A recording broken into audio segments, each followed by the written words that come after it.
Once a giant, always a giant. For me, it's only a giant. What's going on YouTube? Diggy546. Definitely hit that subscribe button if you're new. Like the video if you like the video, and I won't tell if you click that bell. But let's go ahead and get into this. All right, so the decision has finally been made. This is no surprise. I got two things to cover here today. The first is Kenny Golladay is pretty much been released. Now, it's not official, but he's designated to be released March 15th. It will not be a post June 1st cut. That way we save $6.7 million for 2023. And then for 2024, Kenny Galladay's contract is completely off the books.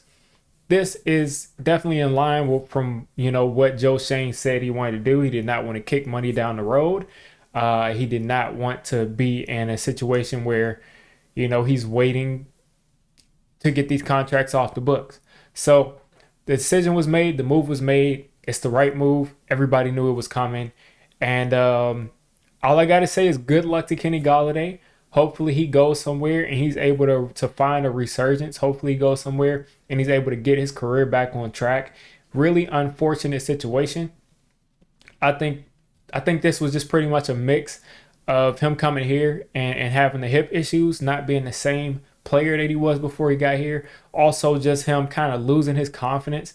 The coaches, the players, and when I say the players, I mean Daniel Jones, and this isn't a knock on Jones. Some people just don't fit well together.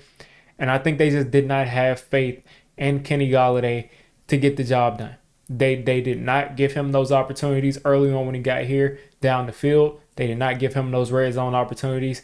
Only about 5 or 6 50-50 balls were thrown to him. And it is what it is. This is what happens when you pay big money for a wide receiver and he's not a proven all-pro wide receiver and you pay him big money. It's a risk that you take. Now, this of course is probably the biggest. He's probably the biggest wide receiver bust ever, as far as free agents goes, for how much he got paid and what he brought to the team. But again, I have no ill will towards Golladay. I don't think that he got here. A lot of people thought he got here and just took plays off and didn't care. I completely disagree. I thought he fought. I just think he might not be that same player. And I also think that he did not get the targets and the trust and the intentionality of getting him the football that I believe that we should have come out of the gates with. And that starts with Joe Judge. And his confidence was already shot with Brian Dable. Brian Dable probably couldn't build it back up. And that's also another year off of him not being that same player as far as the hip goes. So all those things compound and you get the worst contract situation for a wide receiver of all time when it comes to free agency. So good luck to Kenny Golladay.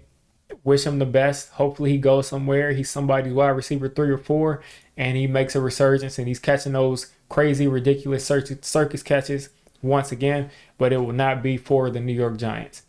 My next topic that I wanted to cover is Joe Schoen's presser. Now, I didn't get a chance to watch his presser in full, but I did see the part of his presser where they asked him about Daniel Jones, and they said, how certain are you, something along the lines, I'm paraphrasing, how certain are you that Daniel Jones will be back next year? And he pretty much said he can get almost guaranteed it. He can pretty much guarantee it. He said he was cautiously optimistic on Daniel Jones and Saquon's contracts, but when they asked him about Daniel Jones, there was no real hesitation, nothing like that. He just said pretty much it's just a matter of getting the deal done. And that sounds like if they don't get the deal done, we're going to the franchise tag. So we didn't want to see that. We didn't want to see it because you don't want that high cap number, but the franchise tag may happen. And it looks like Daniel Jones is going to be here point blank, period. I've been exploring other options just because I didn't know what Joe Schoen was thinking. He could be just blatantly lying to boost his trade stock, but it seems like Daniel Jones is going to be back here either under the franchise tag or a long-term deal. So that's the biggest update on Daniel Jones's contract situation. We still don't know what the money is. There's still conflicting reports. Some people are saying over 40. Some people are saying over 45. Some people are saying 35. Some people are saying 31, 32. We don't know. We have no idea. You got your quarterbacks in the draft that you could go after, but it seems like Daniel Jones did enough last year to where he's convinced this staff that at the very least they want him under center again this year. So if he comes back under contract, it's another for the third, fourth year in a row. It's going to be another audition for Daniel Jones, and I think he's only going to get better in this system. We got the same offensive coordinator, same head coach. Some of the same receivers will be there. I think he's only going to get better in this system. So excited to see that when he comes back this upcoming year. Like I said, as far as Saquon, he said cautiously optimistic, just like DJ. So if DJ goes under the franchise tag, I'm going to expect Saquon Barkley to test free agency. I'm going to expect him to look somewhere to try to get a 15, 16, 17 even $1 million deal, $1 million a year deal. And if he's not able to get something significantly higher than whatever the Giants offer him, he's probably going to come back.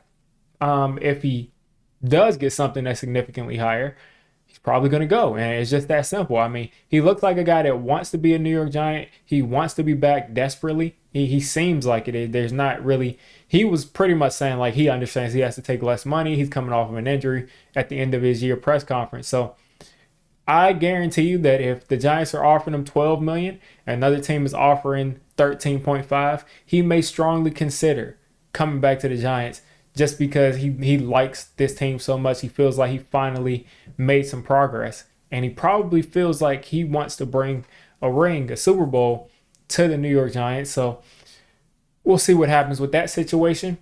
And then lastly, from Joe Schoen's press conference, Dexter Lawrence, his representation has reached out, or they've reached out to his representation, and they've been talking about a long-term deal. Now, that could mean a bunch of things. It could mean that you see Dexter Lawrence's deal get done in 2 weeks. It could mean you see it get done tomorrow. It could mean that you see his deal get done in August or September. But let's take note that Dexter Lawrence's representation is talking to Joe Schoen. I'm thinking that Andrew Thomas should be the number one priority as far as bringing a guy back that's not on their contract year. But again, with both of these guys, Dexter Lawrence was a 2019 draft pick, so he's a little bit more. He's going into his contract season. They might wait until Andrew Thomas is going into his contract season. So that's a risk, of course, because Andrew Thomas could continue to be that same elite left tackle and only get more recognition. And the tackle class is going to continue to get richer.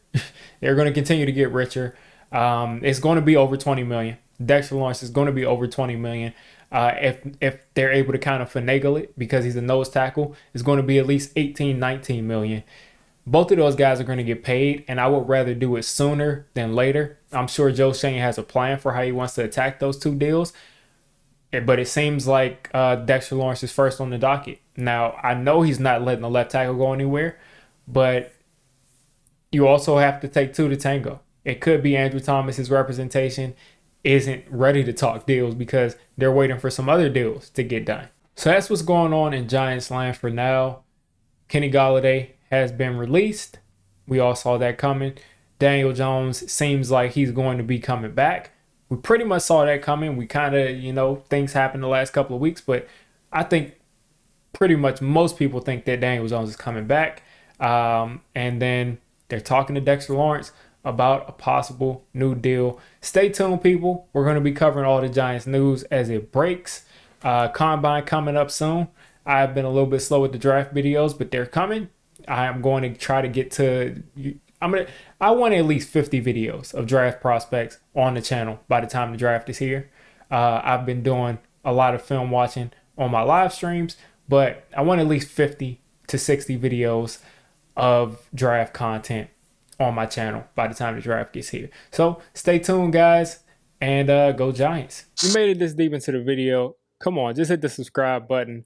I make Giants content primarily, draft content secondarily, and during the season, I'm going to be doing a lot of reacting to pretty much most of the NFL games and everything NFL. So if you made it this deep, go ahead and join the D6 squad.